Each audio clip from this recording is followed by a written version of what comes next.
Good evening, everybody. So today is Friday, April 24, 2026, and it's still very windy and quite cold in our city.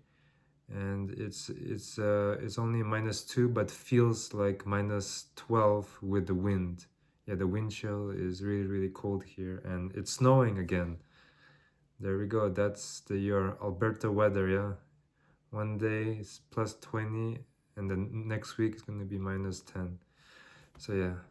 But anyways, the weather won't stop us from reading the Bible today. So we're going to be reading from the New Living Translation Bible, Genesis chapter 45. Yeah, let's start. Everyone open up your Bibles to Genesis chapter 45. Joseph reveals his identity. Joseph could stand it no longer. There were many people in the room, and he said to his attendants, "Out, all of you." So he was alone with his brothers when he told them who he was. Then he broke down and wept. He wept so loudly the Egyptians. Yeah, sorry guys, just a bit tired. Then he broke down and wept.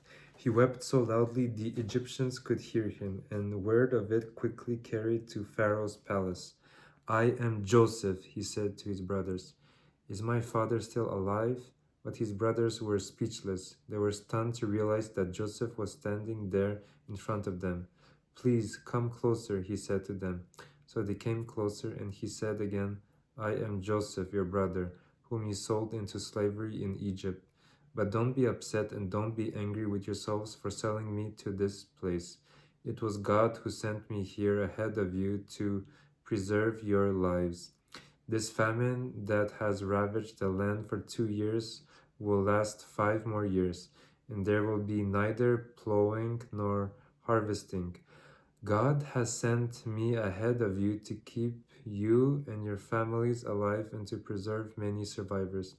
So it was God who sent me here, not you, and He is the one who made me an advisor to Pharaoh, the manager of his entire palace, and the governor of all of Egypt.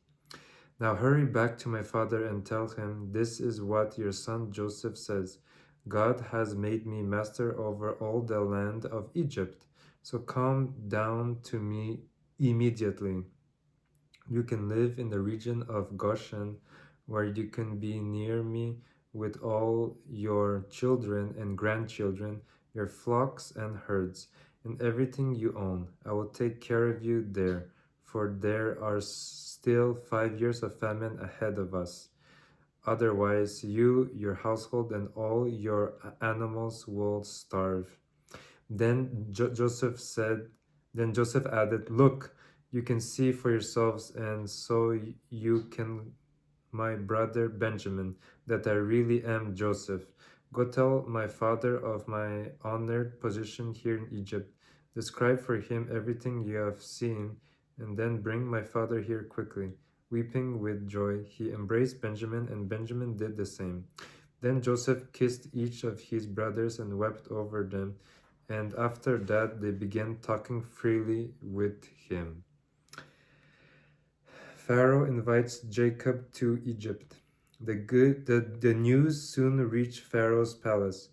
Joseph's brothers have arrived. Pharaoh and his officials were all delighted to hear this. Pharaoh said to Joseph, "Tell your brothers, this is what you must do. Load your pack animals and hurry back to the land of Canaan. Then get your father and all your families and return here to me. I will give you the very best land in Egypt, and you will eat from the best that the land produces." Then Pharaoh said to Joseph, "Tell your brothers, take wagons from the land of Egypt to carry your little children and your wives, and bring your father here. Don't worry about your personal belongings, for the best of all, the land of Egypt is yours." So the sons of Jacob did as they were told. Joseph provided them with wagons, as Pharaoh had commanded, and he gave them supplies for the journey, as he gave each of them new clothes. But to Benjamin he gave 5 changes of clothes and 300 pieces of silver. He also sent his father 10 male donkeys loaded with the finest products of Egypt and 10 female donkeys loaded with grain and bread and other supplies he would need on his journey. So Joseph sent his brothers off, and as they left, he called after them, "Don't quarrel about all this along the way." And they left Egypt and returned to their father Jacob in the land of Canaan. "Joseph is still alive," they told him, "and he is governor of all the land of Egypt." Jacob was stunned at the news. He couldn't believe it. But when they repeated to Jacob everything Joseph had told them, and when he saw the wagons Joseph had sent to carry him, their father's spirits revived. Then Jacob exclaimed, "It must be true. My son Joseph is alive. I must go and see him before I die." Okay, guys, that's all for the reading of the scriptures, Genesis chapter 45. And we'll see you guys tomorrow. Have a great rest of your night. Bye bye.